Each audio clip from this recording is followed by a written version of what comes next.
안녕하십니까. 신인균의 국방TV 1일 안보 브리핑입니다. 자, 오늘도 우리 대한민국을 둘러싼 중요한 안보 이슈들 간추려서 브리핑하겠습니다. 첫 번째 소식입니다. 북한이 최근 잠수함 발사 탄도미사일을 탑재한 신형 전략 잠수함과 다양한 이동식 지상 발사 탄도미사일을 전략화하고 있는 가운데 이러한 신형 장비들을 효과적으로 운용할 수 있는 이 기술 인력들이 대거 특채됐다는 소식입니다. 김정은이 최근 최고사령관 방침으로 주요 기술대학 졸업생 가운데 우수 인재들을 선발해서 각군 지휘부에 기술 참모로 대거 특채했다고 데일리 NK가 보도했습니다. 북한군 내부 소식통에 의하면 북한군은 최근 무력 최고사령관 방침에 따라서 김책공대, 평양과기대 등 기술대학 졸업생 가운데 우수 인재 100여 명을 뽑아서 육해공군 및 전략군 지휘부 32소와 35소에 기술참모로 배치한 것으로 알려졌습니다. 32소와 35소는 우리 군으로 따지면 지휘통제실 같은 곳으로 새로 배치된 인원들은 모두 상위 계급으로 특채되어 이곳 지휘통제실에서 기술참모 역할을 맡게 됐습니다. 이들은 모두 컴퓨터 프로그램 관련 전문 자격증을 딴 인원들인데요. 주목할 만한 것은 이번에 특채된 인원들은 대부분이 출신 성분에 대한 정밀 검증 없이 오로지 기술과 능력만으로 선정됐다는 것과 불과 20대 초중반에 불과한 인원들을 주요 제대의 핵심 참모로 기용했다는 것입니다. 이는 김정은식 세대교체의 신호탄으로 풀이되는데요. 최근 전력화되고 있는 신형 ICBM이나 SLBM 등을 보다 능숙하게 다룰 수 있는 기술 인력 위주로 지휘부를 꾸리겠다는 김정은의 의지가 반영된 것이 아니냐라는 관측도 나오고 있습니다. 야, 대학 졸업하고 바로 육군 소위, 중위 아니고 그 위에 있는 상위. 이제 북한군은 위관이 4계급이 있죠. 우리는 소위, 중위, 대위인데 여기는 소위, 중위, 상위, 대위입니다. 그러니까 우리로 치면 중위와 대위 사이의 이제 이런 계급쯤이 됐는데 여기로 바로 그냥 괜찮은 자리로 특채가 되어버렸고 이 인원들은 대부분 이 그냥 상급제대들, 그러니까 뭐 일반 뭐 대대 이런 연대 이런 데가 아니고 사단급 이상의 상급제대에 지금 배치가 되어서 기술 참모로 지금 봉직을 한다고 해요. 완전히 좀 출세하는 것이죠.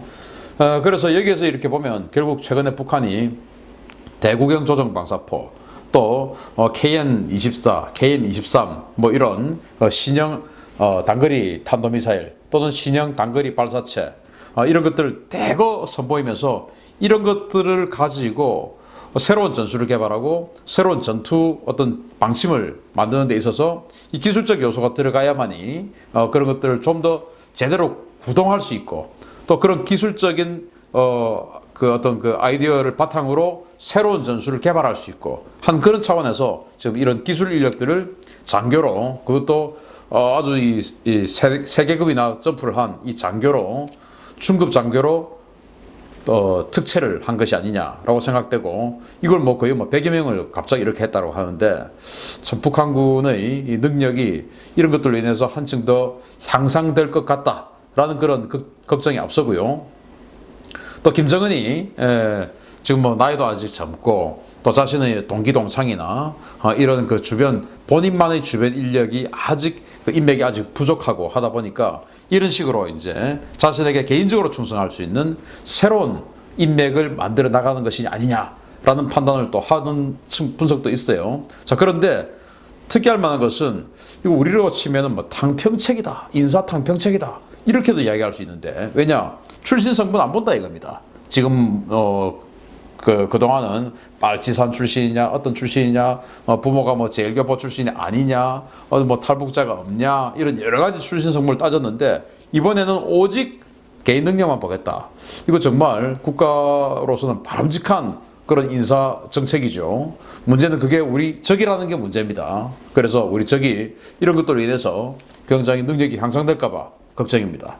우리 대한민국이야말로 정말 인사탕평책을 통해서 국가 경쟁력 키워 나갔으면 좋겠습니다. 그리고 이런 부분에 대한 우리 군사적 대비책 빨리 우리도 확립해야 되겠다라고 생각이 되는데 예를 들어서 고려대학교 이 사이버 보안학과 있는데 거기에서 이제 장교로 특채를 하니까 사이버 사령부의 장교로 특채를 합니다. 그랬더니 그 사이버 사령부 장교로 특채한다고 또 뭐라 하는 사람도 있죠. 아니 그 고려대학교 사이버 방어학과 당연히 사이버 장교로 특채해서 와주면 고맙죠. 그렇게 해주는 것이 얼마나 좋습니까? 그걸 가지고 뭐라 하는 사람들이 있는데 그 뭐라고 하는 사람들 여기 지금 이렇게 하는 거 좀 뭐라고 해주셨으면 좋겠습니다. 두 번째 소식입니다.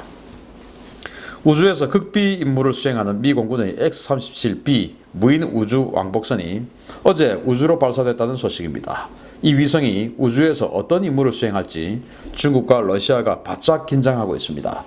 미 공군이 단 2대를 운용하고 있는 무인 우주 왕복선 X-37B가 현지 시각 17일 케이프 커네버럴 공군기지에서 아틀라스 로켓에 실려 우주로 발사됐다고 디펜스 뉴스가 현지 시각 17일 보도했습니다. 외부 공식 명칭이 궤도 시험 비행선 OTV로 알려진 이 무인 우주 왕복선의 우주 발사는 이번이 6번째인데요. 우주 왕복선처럼 생긴 이 우주선은 로켓으로 발사되어 우주에서 장기간 임무를 수행한 뒤에 비행기처럼 활주로를 통해 복귀하는 형태로 운영됩니다. 이 우주선은 공식적으로는 우주에서 각종 과학기술 실험을 수행하는 움직이는 우주실험실 역할을 하는 것으로 알려졌는데요. 실제로는 우주정찰 임무를 수행하거나 모종의 비밀 공작을 수행하는 것이 아니냐라는 의혹에 끊임없이 시달려 왔었습니다. 이 우주선은 한번 우주에 나가면 짧게는 224일에서 길게는 780일까지 우주에 머무르며 다양한 임무를 수행하는데요. 나갈 때마다 중국과 북한, 이란 상공에 집중적으로 머물던 궤도 흔적이 발견되어서 이들 국가들은 미국이 X-37B로 자신들에게 모종의 비밀 공작을 한 것이 아니냐라고 반발해왔습니다. 전문가들은 이 우주선이 정찰은 물론 적국의 위성에 대한 파괴 또는 무력화, 인공위성 포획, 심지어 우주 폭격 임무 등을 수행하기 위한 우주 전략 초계까지 가능할 것이라고 보고 있는데요. 과연 이 우주선이 이번에는 어떤 임무를 수행하기 위해 우주로 나갔는지 관심이 모아지고 있습니다. 자, 우주 왕복선. 우리 어릴 때 우주 왕복선 콜롬비아호, 또 챌린저호 이런 거 있었지 않습니까? 그 미국이 이제 챌린저호 쏠 때 발사해서 올라다가 이제 폭파해버렸죠. 그래서 이제 The Final Countdown이라는 뭐 노래도 나오고 했는데 아무튼 그 유인 우주 왕복선이 있었고 이건 그 유인 우주 왕복선하고 흡사하게 생겼는데 무인이에요. 무인 드론입니다. 이제 로켓에 실어가지고 쏘아 올려서 우주에서 짧게는 200여일, 길게는 700여일 해서 2년여를 갖다가 궤도 비행을 이렇게 쭉 하면서 각종 뭔가를 하는데 이번에 갈 때는 유달리 많은 장비를 싣고 갔다는 거예요.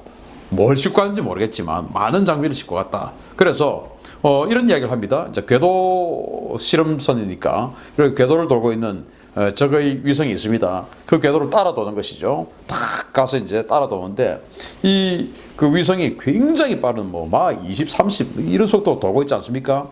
이거를 똑같은 속도로 돌아버리면은 바로 딱 붙어서 돌아버리면은 속도 차이가 제로가 되죠. 그러니까 이 제로 상태에서 팔을 딱 뻗어가지고 이제 상대의 위성, 예를 들어 중국 위성이라든지 이런 것들을 탁 쳐가지고 궤도를 이탈시켜버린다든지 뭐 그러면 뭐 완전히 그냥 이렇게 되든지 아니면 그걸 딱 잡아서 이 안으로 포획을 해버린다든지 아니면 뭐 잡아 던져버린다든지 아니면 뭔가를 딱 총 같은 걸 쏴서 확 쏴서 이 속도 차이가 없는 완전히 없는 이 속도 상황에서 총을 쏴버린다든지 뭐 이런 이제 파괴 행위를 하는 것이 아니냐라는 그런 관측들이 있어요. 부디 그렇게 해줬으면 좋겠다. 그래서 우리를 감시하는 또 우리를 공격할 수 있는 중국의 베이두 위성 시스템 또 러시아의 글로나스 위성 시스템 이런 거 그냥 제거되면 우리 입장에서는 위험이 줄어드니까 좋지요. 그리고 우리를 감시하는 어떤 그런 위성들 그런 식으로 제거되었으면 좋겠다.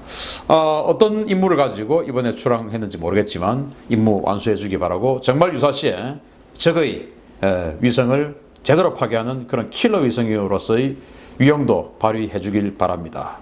대단합니다. 크지도 않습니다. 이거 사람보다 조금 커요. 세 번째 소식입니다. 지난 4월 중국군 헬기가 인도 국경을 넘어 상당한 시간 동안 인도 영공에서 작전했다는 소식입니다. 무력 충돌로 비화될 우려에 중국과 인도 양측 모두 쉬쉬하고 있었습니다. 최근 중국과 인도가 히말라야 국경 지역에서 주먹다짐을 하며 패싸움을 벌였다는 소식을 전해드린 바 있었는데요. 이보다 한 달가량 앞선 시점에 중국군 헬기가 인도 국경을 넘어오는 도발을 했었던 사실이 뒤늦게 폭로됐습니다. 인도 유료 뉴스 채널인 타임스 나우 뉴스는 현지 시각 17일 중국이 지난 4월 11일과 20일에 인도 중국 경계 지역인 히마찰 프레데시 지방의 라하울 앤드 스피티 지역 상공에 헬기를 띄웠다고 보도했습니다. 4월 11일에는 기종이 확인되지 않은 중국군 무장 헬기가 국경을 넘어 약 12에서 15km를 들어왔으며 4월 20일에도 중국군 무장 헬기가 같은 지역 상공을 비행하고 돌아갔다고 타임스 나우 뉴스는 주장했습니다. 타임스 나우 뉴스는 인도 정보기관의 보고서를 인용해서 당시 중국군 헬기의 영공 침입이 확인된 직후에 인도가 전투기를 출격시켜 대응에 나섰으며 중국군 헬기는 곧 기술을 돌려 돌아갔다고 전했습니다. 해당 보도가 사실이라면 중국 군용기가 인도 영공을 깊숙하게 침범한 초유의 사태인데요. 인도 공군은 자국 영공이 뚫렸다는 언론의 질타에 그런 사실이 없다라며 상황 자체를 부인하고 나서서 논란이 커지고 있습니다. 아마 무장 헬기라고 하니까 이 Z-10 바로 중국판 아파치라고 할 수 있는 자기네들이 부르고 있는 이 Z-10 헬기일 가능성이 큽니다. 왜냐? 히말라야가 굉장히 고도가 높기 때문에 이 상승 고도가 높아야 되겠죠. 이제 기압 때문에. 그래서 이런 대형 헬기가 그런 작전을 했지 않느냐. 그럼 12에서 15km면 꽤 깊숙이 들어온 겁니다. 그럼 이제 우리 생각에는 우리는 바로 그냥 휴전선 해봐야 155마일 이거밖에 안 되니까 거기에 또 몇 개의 전투비행단이 이렇게 배치가 되어 있으니까 살짝만 그냥 발가락만 걸쳐도 그냥 가서 우리는 여객하는 그런 시스템인데 여기 지금 이 히말라야 쪽에는 얼마나 인구가 거의 없는 상황 아닙니까? 그리고 히말라야와 이 인도 히말라야 지역에서의 인도와 중국의 국경은 중간에 부탄이 있고 조금 인도와 중국의 국경이 있고 또 네팔이 있고 이제 이런 스타일이죠. 그리고 이제 그 사이에 또 방글라데시가 있으니까 아주 좁은 그런 또 홈으로 또 들어가야 또 앞 내부에 또 이제 인도 영토가 있고 그래서 이런 지역에 전투비행단, 전투기 운용하는 전투비행단이 촘촘하게 있을 리가 없죠. 그러니까 이제 중국 헬기가 영공 12에서 15km 들어와도 전투기 출격하면 이미 여기서 이제 약 올릴 거 다 약 올리고 다시 돌아가 버립니다. 그럼 중국 영공으로 들어간 상태에서 이 인도 전투기가 중국 영공으로 들어갈 수가 없죠. 그러면 이제 닥쳤던 게 지붕 쳐다보느라고 놓친 겁니다. 그런데 지금 이제 이 나우뉴스라는 데서 보도를 한 것은 인도 정보기관의 내부 문서를 가지고 그걸 이제 어떻게 어떤 자기네들만의 소스를 통해서 발췌해가지고 그걸 가지고 이제 보도를 했는데 문제는 인도 공군에서 우리 전투기 출격시키는 사실 자체가 없다. 그런 일 없다. 이제 이렇게 한 거예요. 왜냐? 제가 생각해 보니까 그렇게 되면 영공 뚫렸다. 라는 그런 언론의 질타를 받을 수밖에 없지 않겠습니까? 영공이 12에서 15km 뚫린 거는 사실은 그 정도 큰 넓이에서는 뚫린 것도 아닌데 그래도 뚫렸다라는 그런 오해 또 언론의 질타를 받으니까 아마 그런 적 없다라고 아예 상황 자체를 부인하는 것 같은데 아무튼 이렇게 방귀가 잦으면 똥이 나온다고 이렇게 자꾸 이렇게 하다가 뭔가 그 히말라야 지역에서 세게 한번 부딪혀서 과거에 1962년도에 인도가 중국에게 박살났던 그 복수를 한번 세게 한번 했으면 좋겠다 라는 생각도 해봅니다. 마치겠습니다. 감사합니다.